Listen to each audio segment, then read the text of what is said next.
Good evening, welcome back to my channel. I'm now on to box 4 of 4 for the collection that I picked up last Sunday. So I'm about to fly off for work again, but I thought I'd get this final box in. I've had real good fun with the first 3. And yeah, I just wanted to do it before I went away for work again. So we've had some great things, signatures, slipcase box sets of classic series like June. We've had all manner of paraphernalia inside the books, and we just had a high quality of 60s to 90s, 60s to 80s and 90s science fiction, and some good quality fantasy as well, from what I can gather. So this is the final box 4. I'll be sad when this is finished, but it just keeps my hunger alive for these kinds of things. My shelves here, but you can't see them down here, but I'm now stacking books up all manner of places, so I need to get some more storage, and I need to properly look at what's actually happening with this now. So once I get to 1,000 books that I've collected just through the channel, so I've got more than 1,000 books across all genres, etc. But I need to do a little bit of updates in certain areas. But once I hit 1,000 books, I'll be doing some analysis, etc. But I'm not going to stop getting these collections because it's very, very enjoyable. Anyway, so straight off, now this is box 4 that looks like it has more larger books and hardback books. We have a lot of paperback, which is the stuff I love. But obviously, if you can get a few hardbacks, then great. So the first one is Brian Aldiss. Now, I actually was lucky to find a signature in Heliconia Winter that I missed the first time, but the guy who had this collection before, Richard, actually did mention that there was an Aldiss signature, but he pointed around. I thought it was this one. So this is the first book of box 4. Has this also got a signature? I don't know, but the history of science fiction. Now that is interesting. Trillion Year Spree. From Frankenstein to Frank Herbert, from Brave New World in 1984 to Gaudi magazines and the astounding effects of Star Wars. For decades, science fiction has excited the imagination, with tales of flight to other planets, escape to other dimensions, lost worlds, utopias, mechanical creatures and intelligent aliens. I like these kinds of things. It's a little bit warped, which is unfortunate. It looks like Golanx. No way. Okay, so inside, we said about paraphernalia. That looks like the flyer for Forbidden Planet. Those that don't know, Forbidden Planet is the kind of the geek superstore in London. There's also a small one in Brighton, and I think somewhere else, maybe Birmingham. So Forbidden Planet is proud to announce a signing by Brian Aldiss of Trillion Year Spree and Heliconia Winter. Now, Heliconia Winter, I've got the signature for, which I showed on my last video. So my guess is that Brian Aldiss also signed this. Oh, wow, he did. Both of them, Brian Aldiss and David Wingrove. 1986. That's it. Do you think that's 1982? Wow. So I can compare that to, it's up there, but wow. So yeah, 1986, London, Victor Gallagher. So what a great thing. Thank you, Richard. What a great first book. Keeping that inside as well for provenance. Wow, I don't think we're going to get much better than that in this box. So something that I would love to read, as well as signed by both the authors, as well as knowing it was signed at Forbidden Planet in 1986. Absolutely fantastic. Thank you. Okay, what else have we got? A few more biggies. So I kept these. Obviously, Jack Vance is a sci-fi author as well, but this is, I think, pure fantasy. I've got Lioness 1 and 2, so this is 3, in the same format. So this will just go with those. And I am keeping them, and I will try to read them. Excuse me.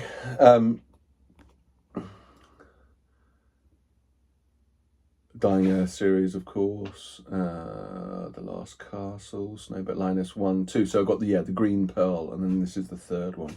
So what's this? 1990. Yeah, 1990. So is that B format? I think so. It looks like one of those books you get at the airport. So continue with the size. Okay, so it's Guy Gavriel K, which there was a signature for Guy Gavriel K as well in one of the books, in one of the previous boxes. This is the biggest Guy Gavriel K I think there is. An epic novel of intrigue and revenge and the power of love and hate. Guy Gavriel K, author of the international celebrated Fire Narvar tapestry, which is the one that's signed, the first one of the Fire Narvar tapestry. It's crafted an epic narrative that will change forever the boundaries of fantasy fiction, a novel in which myth comes alive and magic reaches out to touch us. So, again, I've talked a lot about my feelings towards fantasy. This is Penguin 1990. I would like to try some fantasy. This is a little bit, it looks a little bit kind of damp. It's got a bit of discoloration, but maybe that's a step too far for me. But the first of the tapestry series I could look at, and there's also some other fantasy that kind of intrigued me, especially the Arthurian legend stuff. So we'll have a look at that. Okay, interesting. Author of The Book of the New Sun, Gene Wolfe, Free Live Free, a brilliant fable of fantasy and magic. So I've only read the first two Gene Wolfe, Book of the New Sun. And as you'll see if you've seen my previous videos for this collection, I've also got the 4 individual nice edition copies. So this looks a bit newer. Interesting cover. Oh no, you're joking. No. Is that Gene Wolfe's signature? I think that's Gene Wolfe's signature. 21st, 1987. No. I need to check. Let me know if that's... I'm guessing like... If very... You know, it's someone's personal collection. We've got provenance. There's like 4 or 5 signatures. If I got Gene Wolfe's signature as well, I'm obviously very, very happy. I don't know anything about Free Live Free. So this is 1986. Signed in 1987, it looks like. They are 4 bizarre characters living free of charge in a rundown rooming house in Chicago. Osgood Barnes, an unsuccessful salesman of novelty trinkets. Kurt Stubb, an out-of-work cop and occasional private eye. Candy Garth, overweight alcoholic and part-time whore. And Madame Serpentine, a gypsy fortune teller and witch. Well, Gene set that up nicely. And it's signed. Wow. What a start. Did I save the best box for last? Maybe. Anyway, more... Oh no, this is, I was going to say larger books, but it's not. It's just a chunky book. So Clive Barker, Weave World. Now, I've never read Clive Barker. Any Clive Barker. Weave World is the stuff of which classics are made. It begins with a carpet, a wondrous, magnificent carpet, into which a world has been woven. But as the carpet begins to unravel, Clive Barker takes us to places where we have seldom been in fiction. Places terrifying and miraculous. Okay, there's more... Oh man, you won't believe this. And I think Richard did hint at this, but I didn't really understand. There is another Forbidden Planet signing for Weave World. So this is signed by Clive Barker. And again, I think Richard mentioned something. There we go. To Richard, best wishes, Clive Barker, 3rd of September 1988. Wow. Wow. Again, the provenance to keep that. Unfortunately, it's very faded, which is unfortunate. But wow, and I think it's unread. It's for the signature.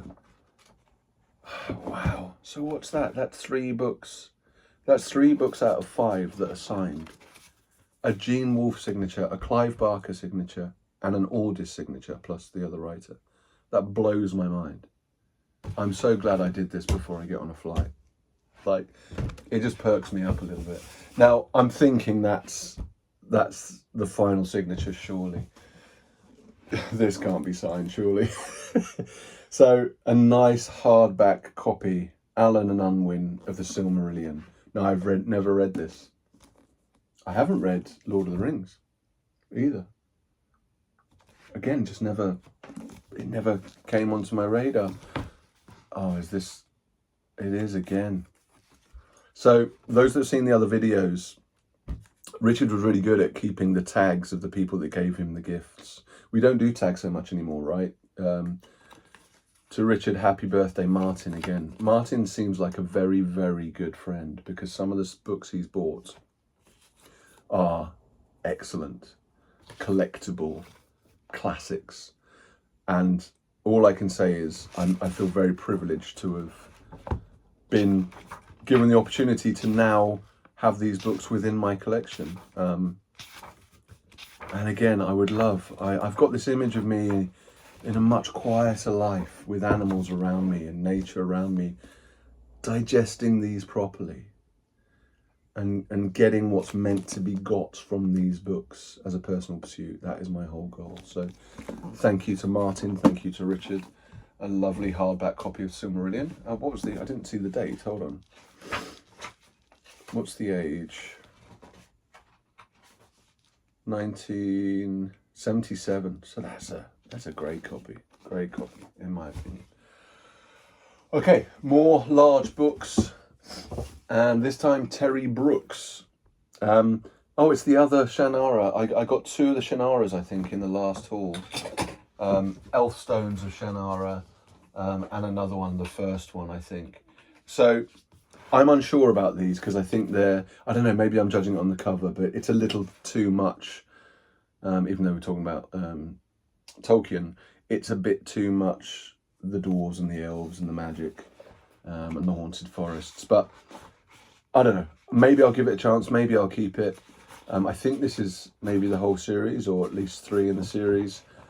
I think I could get into these kind of things, but I just need to keep some kind of guardrails because otherwise I'll be going down a dark alley and never come out. So Terry Brooks, and I got some other Terry Brooks, and actually there's another Terry Brooks here. So The Wish Song of Shannara, volume 3. So is that volume 4 then? The Silence. So all in great condition.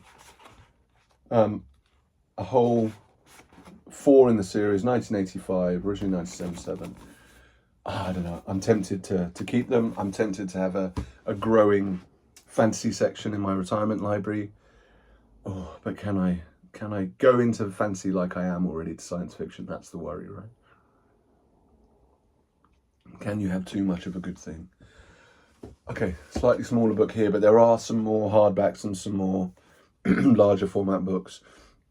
Okay, so we had The Wasp Factory in the last box, and we also had a signed Ian M. Banks. So this is Ian Banks, not the science fiction form of Ian Banks. And it was Consider Phlebas, right? Which is it the first in the Culture series? But that was signed, which again blew me away. And this is an abacus, which the Wasp Factory was also an abacus. So I don't know much about this one, but I think because... Oh no, you're joking. I honestly can't believe this. So I had an Ian M. Banks, and I've got an Ian Banks. Now, was the Ian M. Banks one Ian Banks? Like, my sister's favourite, but one of my sister's favourites was The Wasp Factory, and I showed her the signature of the Ian M. Banks, the science fiction book. The Wasp Factory wasn't signed, but this is signed. Graham Parker's in love, but Sarah Fitch is an enigma to him, a creature of almost perverse mystery. I have to send her a picture of this as well because I can't believe this. And I honestly don't know on the eBay selling that it mentioned signatures. But wow, I just feel so lucky. Ooh, can't really take it in. Okay, here's something a bit different, and I haven't got any of these. And again, it's one of those things that I could easily get into, and I've seen them in various places. But this is a copy of Astounding Science Fiction, the magazine. November, but it doesn't say the year at the moment. So this is where it all started, right? This is some of the best authors we love today, first published in periodicals like this. So this is, wow, November 1957. So a short novel by Isaac Asimov, a novelette by Lester Del Rey, short stories by Silverberg, August Budrys, David Gordon, an article by Isaac Asimov, and then some editorials. Just imagine being a kid teenager, etc., in the 50s, and having something like this, like, and just walking into a newsagent equivalent and seeing these on the shelves, like, it would have blown your mind, the imagination. This is in pretty good condition. 1957, a periodical. 1 and 9, the British edition, November 1957. Profession by Isaac Asimov. Wow. That's going to have a bag, and I'll be looking out for more of those magazines for sure. Okay, is that more Ian Banks? Yes, it is. An abacus again. So a few spliffs, a spot of mild S&M, phone through the copy for tomorrow's front page, catch up with the latest from your mystery source. Could be big, could be very big. I've only read The Wasp Factory. Okay, so this looks like it was this may be a birthday. To Richard, happy birthday, guess who? Martin. Oh, so I think, so Wasp Factory was maybe the first recommendation, and then there was a few. So we've got Complicity, Wasp Factory, and Walking on Glass, and Walking on Glass is signed. Wow. I'm going to put that there because I'm going to speak to my sister about that. Oh, okay. Okay, so we had Consider, I think it's Consider Phlebas. Sorry if I'm getting that wrong, to all the culture in M. Banks. Oh no, it says here, the Consider Phlebas. So this is the player of games in the same livery, the same version, the orbit of Consider Phlebas. And Consider Phlebas was signed as well, which I've mentioned a couple of times. It blew my mind. So to Richard, happy birthday from Teresa and Tony. So people knew that Richard was a serious reader, sci-fi fan, collector, and these gifts are just great. I feel just very privileged to be handling them, and I haven't read these. I've only read, I think I only read Wasp Factory, so I haven't read any of Ian Banks's sci-fi. Ian Banks's sci-fi with the M. Okay, let's look at some. Oh no! Before I look at the paperbacks, we had a few slipcases. We had Riverworld. We had Dune. We had Thomas Covenant. We've now got the Foundation trilogy. Now it's a bit dusty. I really like these Little Panther slipcases, and this is in really good condition. The slipcase itself is in really good condition. The books are obviously red. Now I've got at least two of. Oh no, they're quite. Apart from the spines, they're good. I've got two of these. This is for those that don't know, this is a connected cover. I don't know if I can show this well, but maybe I can. A connected cover. Yeah, not my hand's in the way, but so I think I've got some of these as well. So I have read these, obviously.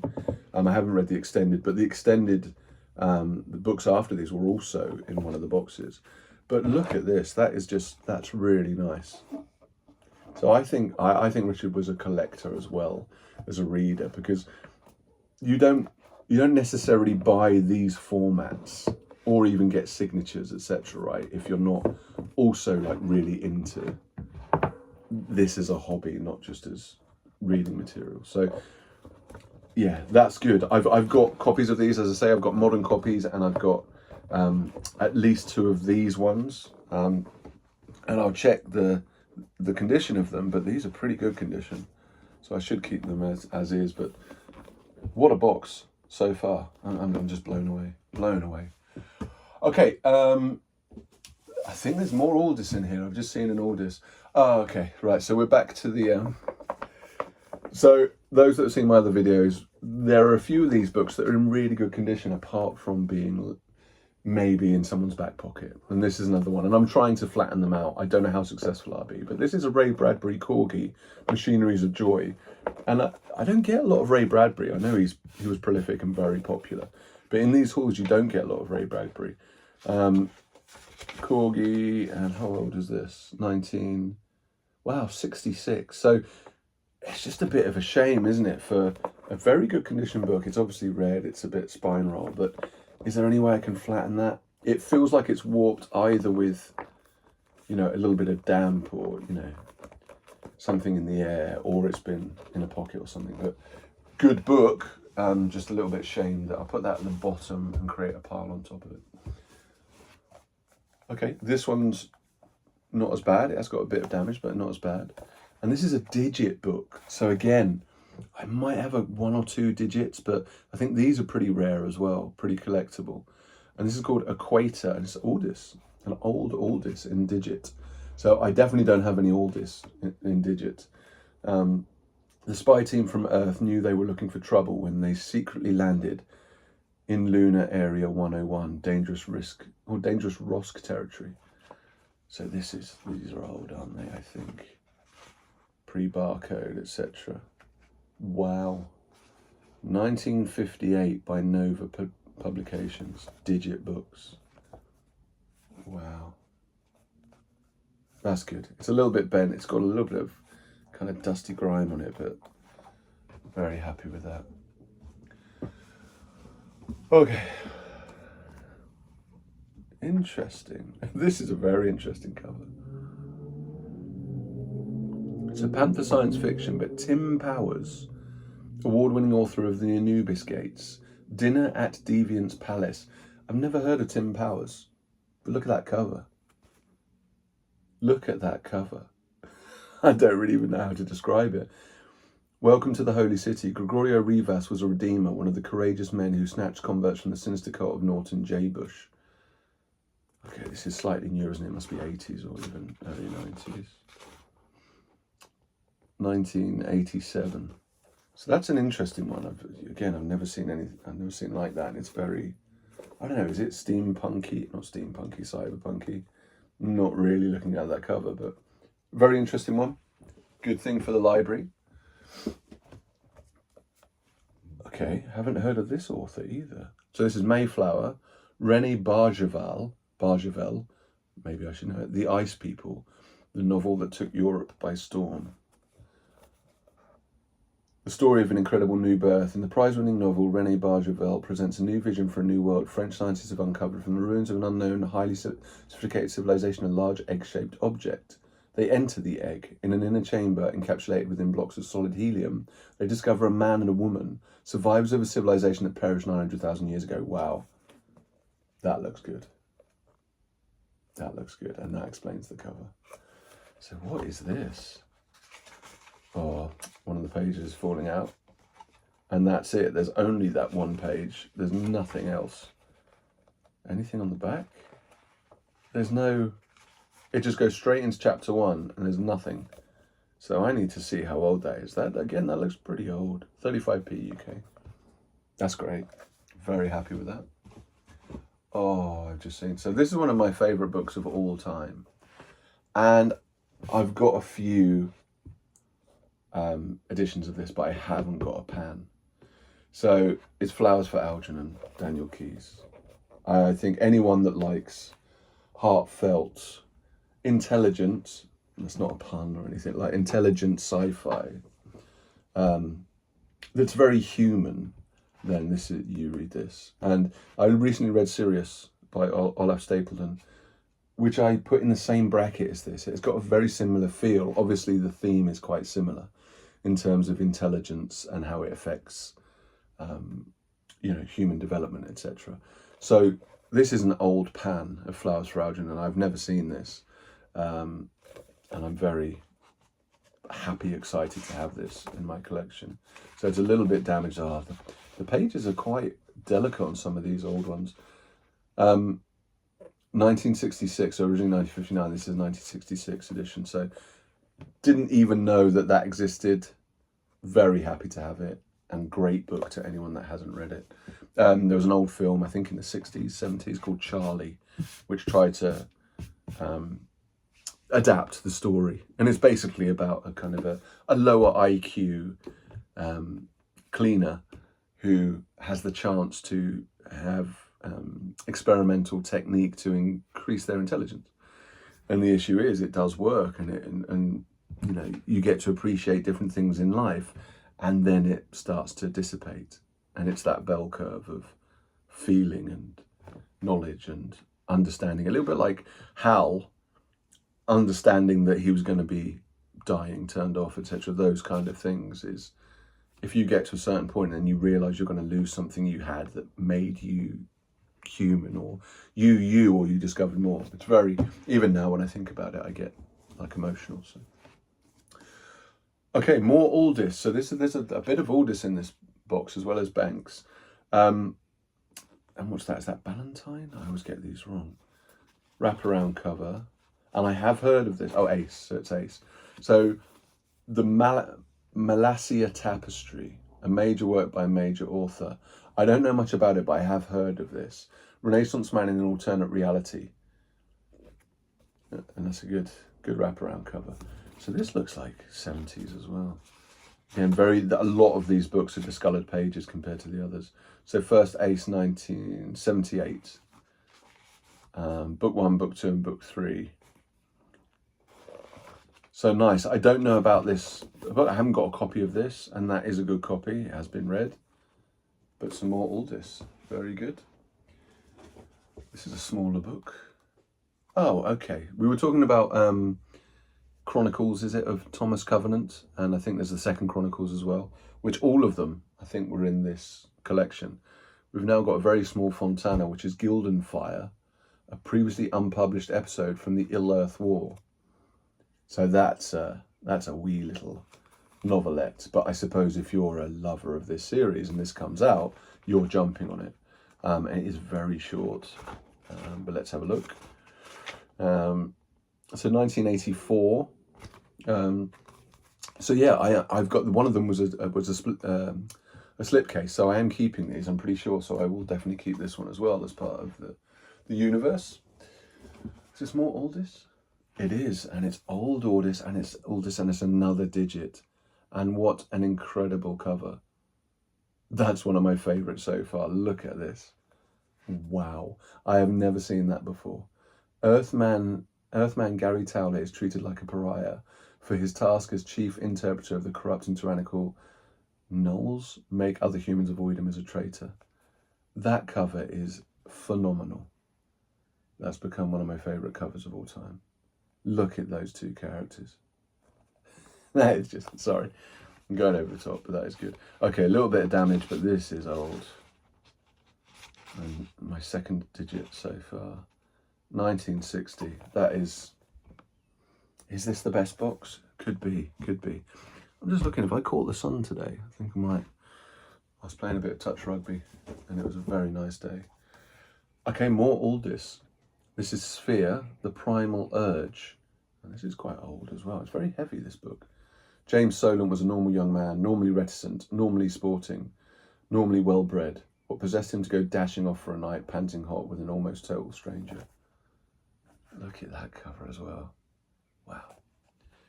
So this feels like just much heavier, like much higher production value. First Sphere edition, 1967.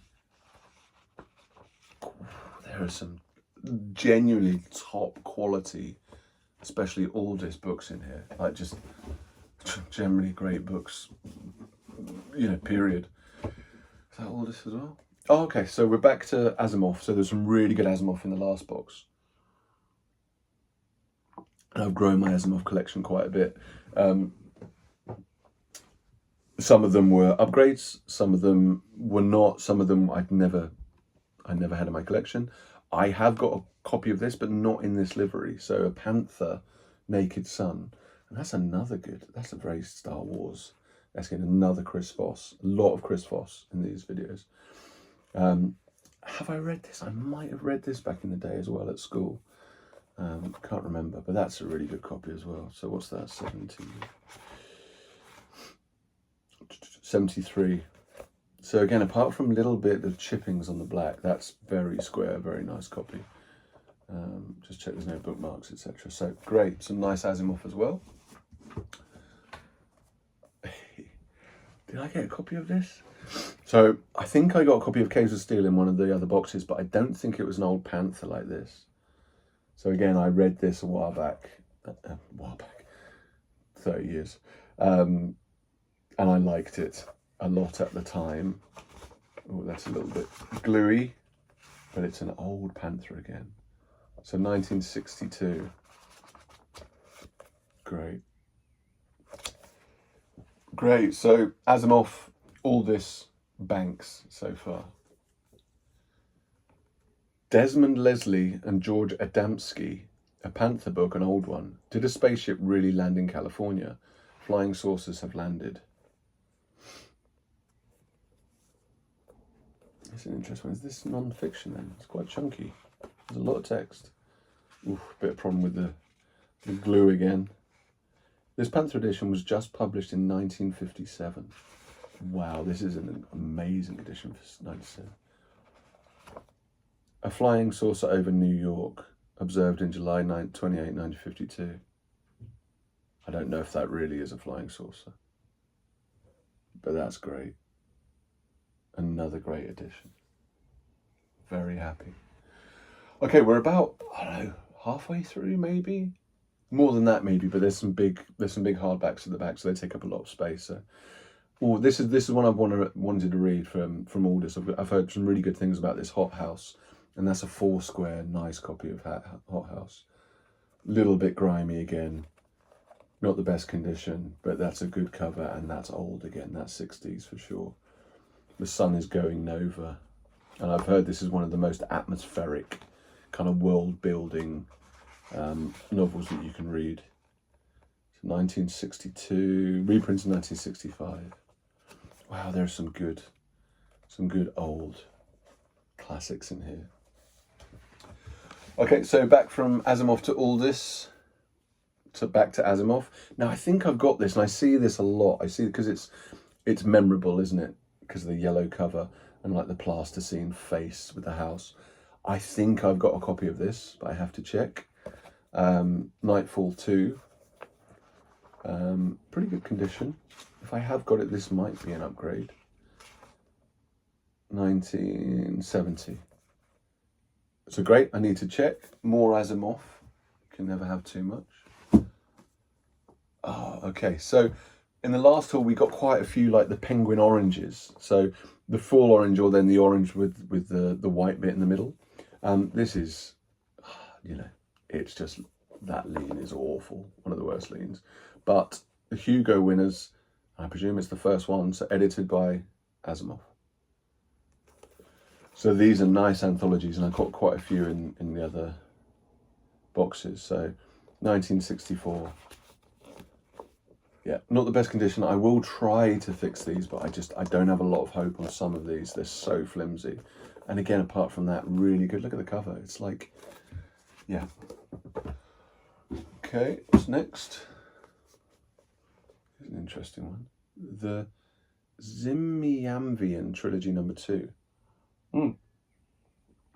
E.R. Edison, author of The Worm of Ouroboros, which I got a copy in a previous haul. I got a copy in this haul. A Fish Dinner in Memison, and that was £1 at the time. So 19, that can't be 1970, I was going to say. It's very new for that. Like Tolkien's Middle-earth, Zimiamvia is a realm which mirrors our own world, but in its passions run stronger. Life, love and treachery are epic in their intensity and magic and reality. Foreshadowed in the famous This Trilogy. Oh, trilogy, okay. See, not sure. Someone told me I must keep the Worm of Ouroboros because it's a true classic. But okay, I'm almost certain I've got this, and I've got this in almost pristine condition. So an Aldiss, I haven't read it. The Moment of Eclipse, perhaps his best short story collection. Slightly newer. Is that Grafton again? Granada.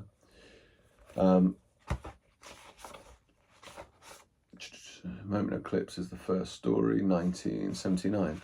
So yeah, I'm pretty sure I've got this, but I'll check again. I just recognise that livery. Okay, how many hard? There must be, I don't know, 10, 11, 12, maybe more paperbacks, and I don't know, 10 hardbacks.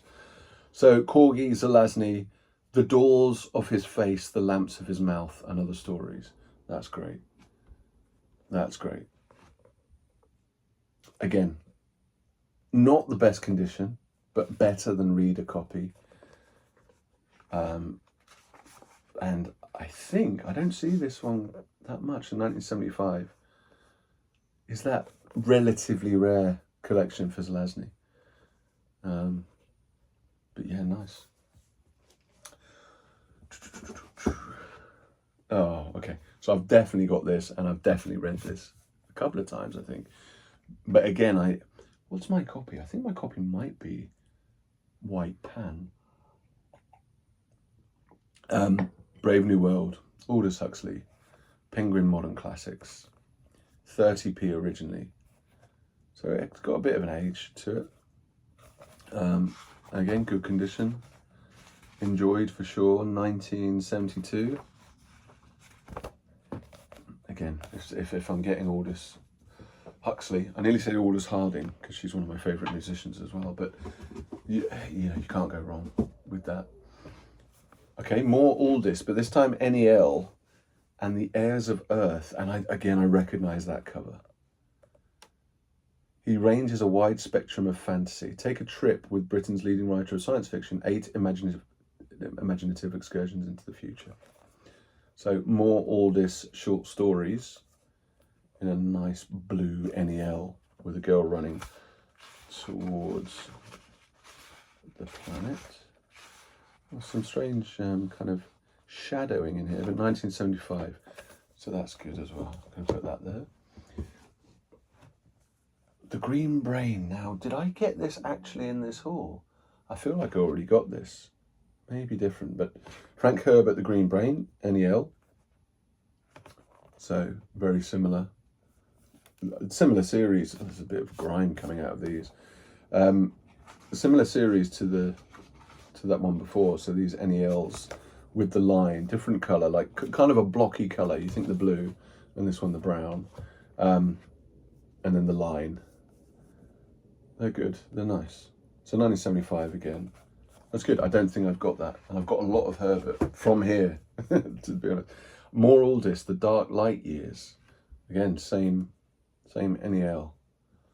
And it's even got that one advertised, the Heirs of Earth advertised. So, were these bought new in 1975? Maybe. Well, this one, 1971. It's good, a good little NEL collection building up here. And here's another one. Oh, and this is another one that I wanted. I even think this is one that I went for on the World of Books Condition Lottery. And they sent me a new one. Like there was a date mismatch. But this is the one. Look at that cover. Reminds me of the Ghostbusters dogs. Devil dogs, demon dogs. So Earthworks, Brian Aldiss. Very small. Haven't heard a lot about this, but it's one that's been on my radar to definitely get a copy of.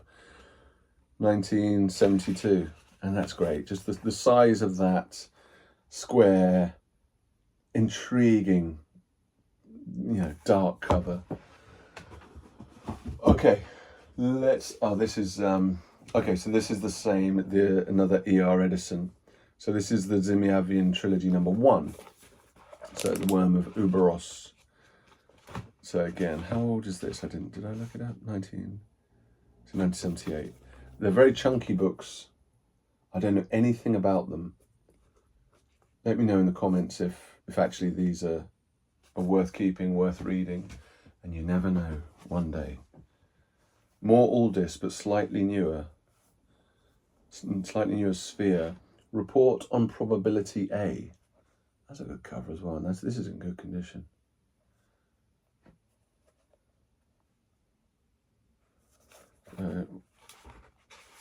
Some of these books just feel so good when they're square, and you know how old they are. But see, 1969. That's great. That really is good. One of the best Aldiss that has come out here, for sure. Oh, okay. So the Zimiamvian trilogy #3, the Mezentian Gate. So again, that is the full trilogy. And as I've said before, it tempts me to keep all three. But I have to be strong. Be strong, Simon. Ah, so we only had one pan lozenge. I think it was, is it Sheckley Options? Here's the second one. Now, I've got Orbitsville, but I don't know if I've actually got it in the pan lozenge. I need to check. It might be on my... I think I've got like 5560 now. I'm not sure I've got Orbits fill, and if so, that's a nice and kind of surprising find, and it's in pretty good condition as well. So hopefully it's one of the ones on my wish list. I have got Orbits fill, I'm pretty sure, in the 80s with the kind of the green block, because I read Palace of Eternity, and then Orbits fill came with it. Okay, there's a few more paperbacks. So, oh, did I get this already? So here's Equator, Brian W. Aldiss, A Human Time Bomb from the Moon, and it's digit again. And I thought I got this. Let me just double check. Let me leave that there. Yeah, there it is, look. Oh, it's a different, it's a different cover. What's the age difference maybe? Look. Wow. Both digit though. One's a bit smaller, both 2 and 6. So this one was 1958. That's 1958 in great condition. And this one is 1958 as well, but 2 different formats. R695, R533. Now I know there are, is Jules Burt, does he collects digits? He collects a lot of things, but maybe he can tell me about those. Fantastic. Right, I have got this, and I've actually got this copy. So Frank Herbert, the Santa Roga Barrier, and I've got this NEL, and I think I've got it in almost, like, just in very good condition. So this might be one that goes, because it's not an upgrade.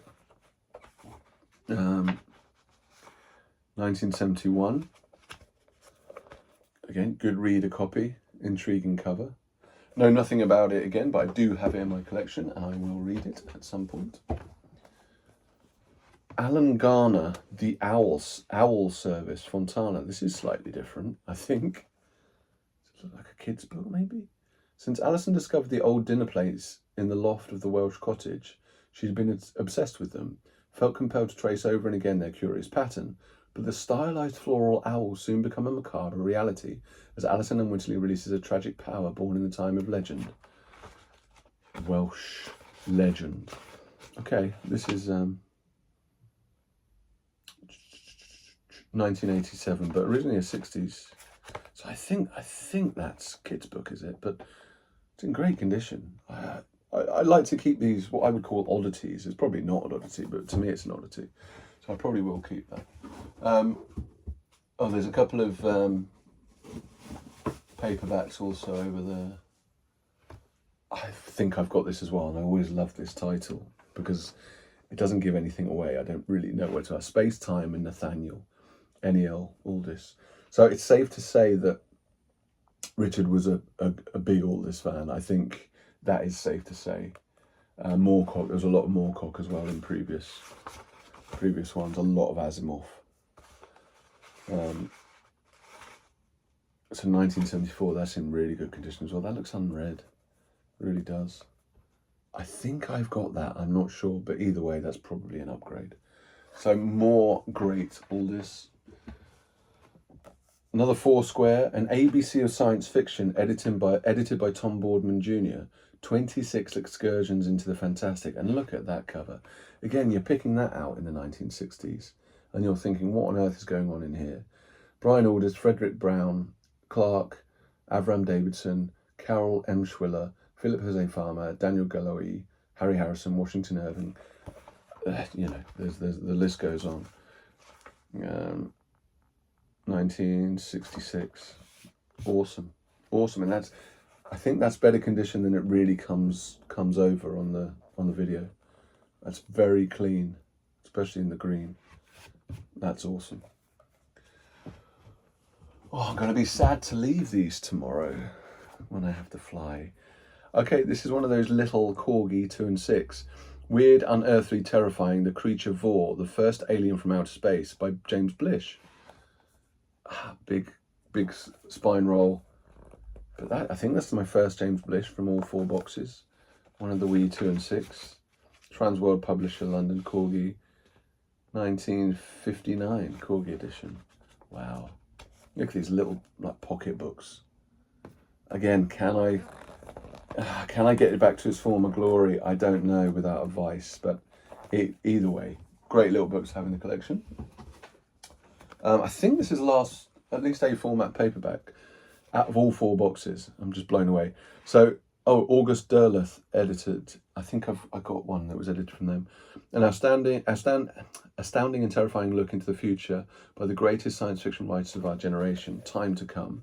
Asimov, Clark A. Smith, Robert Sheckley, Charles Beaumont, Philip K. Dick, Ross Rockline, Paul Anderson, Arthur J. Cox, Arthur C. Clarke. Nice, very delicate pages, like crepe paper. 1965. Wow. So again, a little bit of a roll, but pretty good condition again. And I think that's the last A format paperback. This was a big box. There was a lot of small paperbacks, but also some big chunky paperbacks and hardbacks. So there's a few hardbacks left at the back of the box. So I'll go through those and then that's basically the end. Oh, wow. Okay, so you know I collect book club editions. I had this idea to take the covers off and collect them. A Canticle for Leibowitz book club edition. Now, again, I haven't seen that. Now, it might be just it bypassed me. Like it's discoloured. These old book club dust jackets are, you know, pretty cheaply made. And often tear and get discoloured. That's very Browning, but Canticle for Leibowitz I haven't seen often as a book club, if ever, especially out in the wild. So 1959, 1961 book club edition. That's great. That's a great edition. If I'm collecting them anyway, this is going to be like one of the rarer ones or one of the marquee ones to have for book club, for sure. So that's great. Canticle for Leibowitz. Okay, here's a more modern. We're back to the E.M. Banks. It's a nice, big, chunky hardback. Accession, the New Culture novel. So I don't know enough, I'm sorry guys, and I do need to read these. People swear by it. I don't know enough about the Culture series to know where this sits, but this is 1996. Is this first edition? Yes, looks like it. This is the first edition. So again, I don't know because it's relatively new, but first edition Orbit, is that a good find? Maybe it is. It's a big chunky book that I'm very happy with, but maybe it's a little bit rarer than I'm understanding. But great for the retirement library. Another hardback, and looks a bit older. Oh, that's nice as well. So, The Fountains of Paradise by Arthur C. Clarke. I haven't read this, but look at that hardback. That's really good condition as well. Is this book club? I don't know if it is. Yes, Book Club Associates, BCA. But what a nice cover. This edition, 1979. So, just some really good hardbacks coming in right at the end of this haul. Oh, here's some bigger paperbacks, and then there's a few hardbacks, and then we're done. Oh, okay. So I read my first Eric Brown the other day, and it was just a very slim thing, and it was, I can't remember what it was called, but it was like on a spaceship, and there's a disaster, and people come out of cryogenic too early, and there's like a malevolent robot thing, and it's quite well done. It's kind of simple, but it was really well done. It was really atmospheric. So this is Caetani by Eric Brown. Vivid, emotional, philosophical. This is work to feed the mind, heart, and the soul. I have heard of this one. This is Solaris. When a mysterious alien race known as the Caetani make contact with the people of Earth, they bring with them the dubious gift of eternal life. So I like what I read of him. I like him. I know did he recently pass? I've heard other booktubers talking about him. So yeah, any Eric Brown that comes into my collection is something that I am going to read, is going to be on the TBR. So that's a big, good condition, 80s, or was it 90s? I didn't see that. Oh no, it's not. Sorry, I'm stupid. 2008. But that's something I will be reading for sure. Okay, Arthur C. Clarke. An environment more alien than deep space. The ghost from the Grand Banks. Ooh, the Grand Banks. So what's that? That's the east coast of... Is that the east coast of the US? Like Duck and that side? Is that the Grand Banks? Or am I thinking something completely different? But you know that I like sci-fi related to the sea. So for me, this is ideal. It is 2010. It's just 2 years' time. It will be the centennial of an event that has haunted the world, the sinking of the Titanic. The remains of what was once the world's greatest ocean liner lie 4 kilometers down on the Grand Banks. Oh, on the Grand Banks of the Atlantic Ocean. And then just reminder. So, yeah, I should know that really. Hold it. Grand Banks. Who would return her to the eyes of the world? Is one of the finest works of science fiction grandmaster, a superb marriage of subject and author, and a major SF event. Interesting. I haven't heard of this. The Ghost from the Grand Banks. Nice. 1990. Another good big Orbit to read. And this looks similar. Is this Orbit as well? It's Arthur C. Clarke again. Yeah, so a similar series with the big silver writing. And there was, I think it was Garden of Rama I got, which was in a similar size, similar livery. So Arthur C. Clarke and Gentry Lee, Rama 2, sequel to Rendezvous with Rama, which I read a long time ago. This one's a little bit more beaten up than the others I've recently got. But still, I don't have a copy of this in any format. So 1989, big chunky paperback. And let me just rummage around. Yes, I think we have 3 hardbacks and then we're done. And I'm a bit sad, but I also do need to go to sleep. Okay, this is a Gollancz. I don't know if this is a true yellow jacket because it looks a bit faded. It looks like it's fake or something, but I don't have one, so I don't know. The City and the Stars. This famous novel is as completely in tune with SF now as when it was first published 12 years ago. 12 years ago, so this is old. So maybe this is original. It looks a bit strange. That just looks a bit strange. But maybe that's what they were. Victor Gollancz, $8.95. Oh, okay, no, yeah. So Fourth Impression, 1978. So this is from the 70s. Interesting. What an interesting book. I don't know anything about these, but I've heard of the Gollancz yellow jackets, right? Yeah, Victor Gollancz. So I haven't got any of those, but is that rare? I don't know. It's like the 5th printing, and it's not a high quality printing, but it's an interesting book for sure. Okay, so 2 books left. First one, Arthur C. Clarke, 1984 Spring, Granada, A Choice of Futures. Not sure what that is either.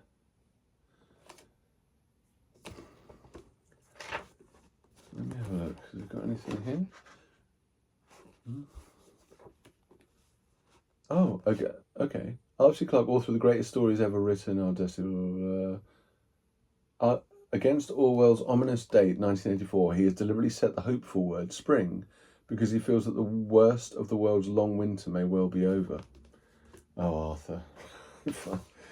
Oh, I wish you were right.